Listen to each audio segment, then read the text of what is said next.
This is a pedal board that is in change. I am the proud owner of an Electro Harmonix Hog, first edition, with the controller and the expression pedal. This is my pedal board, which is going to be changed. I'm going to build a second tier here that hinges that way. These pedals will be sunk down, there'll be reverb, and the Hog will go up on that tier, but it means taking everything off to redo the actual board, the wooden board that I built myself, move a few slats around, take out a lot, and then build the tier above it. This is why everything is being labelled. Power cables, I had to build a power cable for this one to run it off my power supply, which is hiding under there. So I thought I would do a quick video about it. I am very much enjoying playing with pedals. Got my wide angle on and all my cables, pedals that aren't being used, and it's going to be a good time. I'm still not sure quite how I'm going to wire it and work it out, but this is the start of the process, and I'll take pictures, and I would do a time lapse, but I don't have that facility to show you what's going on. There'll be updates at certain points throughout.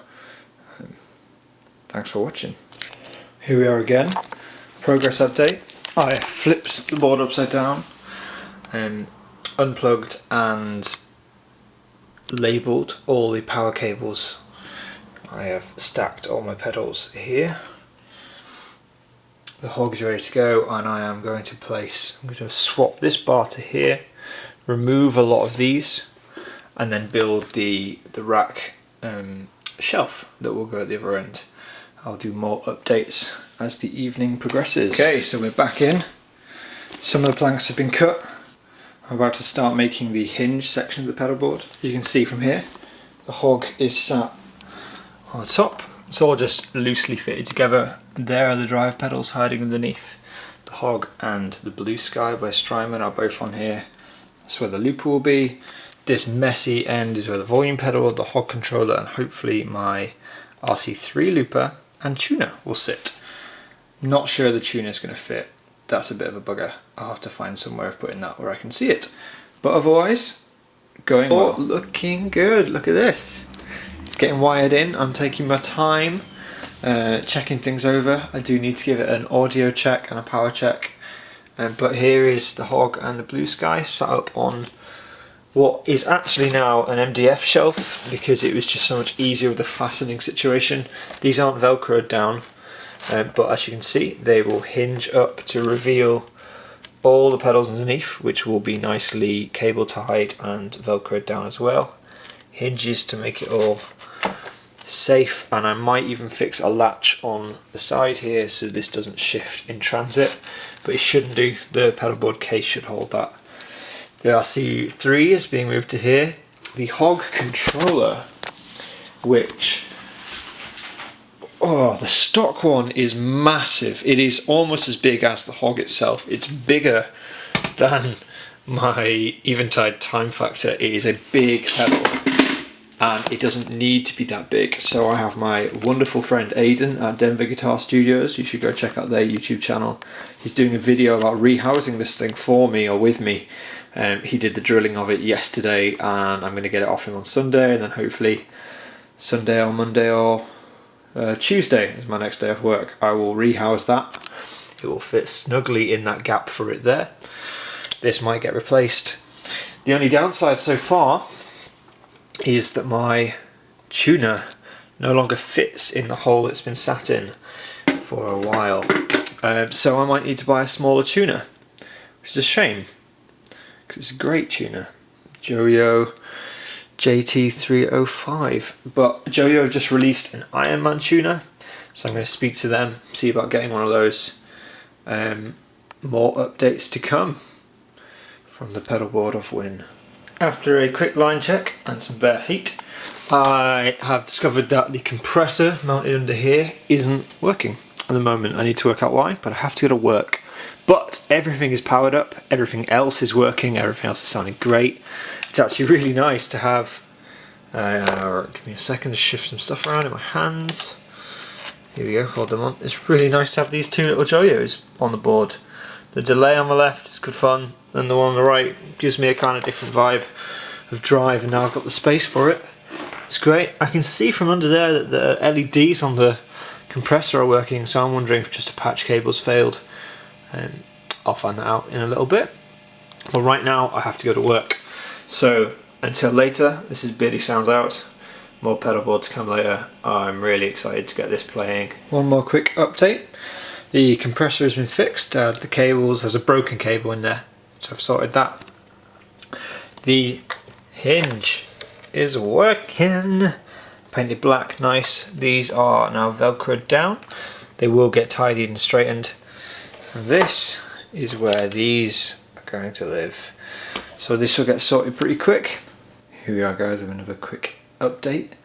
Pedalboard is coming along nicely. The hog is now sat in place, along with, unexpectedly, my little expression pedal from my eventide time factor. I didn't expect to be able to fit it on, but you turn the little knob with your foot and the whatever you program changes, so that's a nice little addition.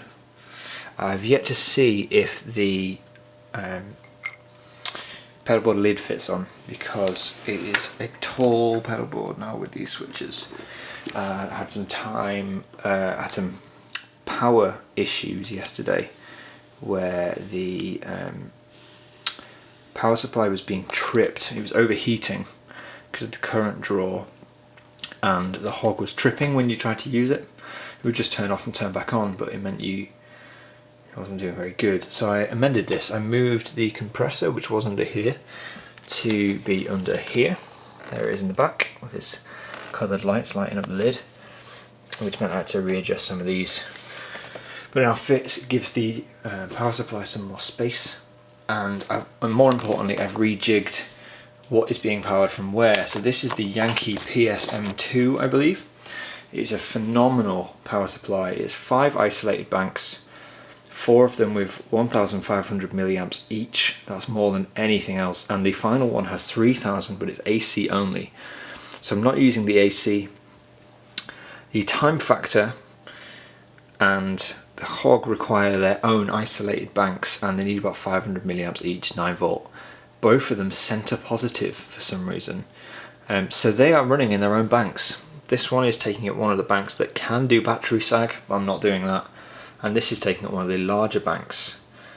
This fella is running on his own on a 12 volt power supply bank, because that's what it needs to run efficiently, and everything else is running off a isolated bank of 5 outputs. So we've got the RC3, the OC10, and the Blue Sky up here. They probably take about 500-600 between them, and everything else from the little Joyo Boost through to the 3 drive pedals under there and the tuner are all powered off the same bank. So far I haven't noticed any noise problems, and it seems to be a really elegant way of keeping all my drives powered on one section, my delay and my hog on separate, and the reverb and the TC on separate sections as well. These two, this and that, make horrible buzzing, squealing noises if you mix them of other units. I don't know why. I don't understand power supply things enough, but that is it as it is. Here is the traditional hog controller and an M Audio expression pedal, which make this hog come to life. I'm loving the octave down effects for some massive chunky riffs, octave up and down for that kind of micro pog synthy kind of vibe, and then the whole organ thing. And these filters are great fun to kind of scoop the high end and make it really, just really engaging and fun to play. Get that in focus for you. A lot of fun to be had. My friend Aidan at Denver Guitars is still making me the hog foot controller, which I'm going to pick up on Tuesday to rehouse this bad boy. Fit it in here, move these around. This fella won't fit on my board, so I need to find a small tuner that'll fit in this gap. thinking the tuner version of that. But we shall see. Hello guys, Beardy Sounds here again with what I hope will be the final update on this pedalboard for a little while. Let me spin you around. Here it is in all of its wonder. Let me get that in focus. So this is everything in its place bar my tuner, which unfortunately doesn't fit because of the MIDI out of the OC10. So I'm going to have to find a new way of doing that, a smaller footprint tuner, that kind of thing. But to give you a run through, this right here is the new, well, the rehoused hog controller. That's the original controller, and that's the rehoused version. We did nothing to the circuit board other than populate the LEDs onto their own little breadboard so they could sit more flushly in the middle. That was Aiden at Denver Guitar Studios. I think I'll put a link to his channel in the description. I'm definitely subscribed to it, so you can follow my subscribers if you want and find him. And yeah, he did a phenomenal job. How everything springs to life. Here's the hog controller, so you get your flashing lights which change all your modes, presets, everything on the hog. This is a phenomenal job, and the footprint couldn't have been better. There's the jack on the top. Like, very lucky considering we just went into our local Maplin's, bought a closure that would fit, and then I sent the measurements of the switches to him. He drilled it all, and we got together yesterday and did the wiring, and it works. First time, amazing. And so for once now I have full control of my foot. So volume control, boost, hogs, tap tempo if I need it, program bank switches, more delay control, and looper right at my foot. Nova modulator, hog, blue sky, all of the things I need to get access to, and everything else very neatly stowed away. So Beardy Sounds out.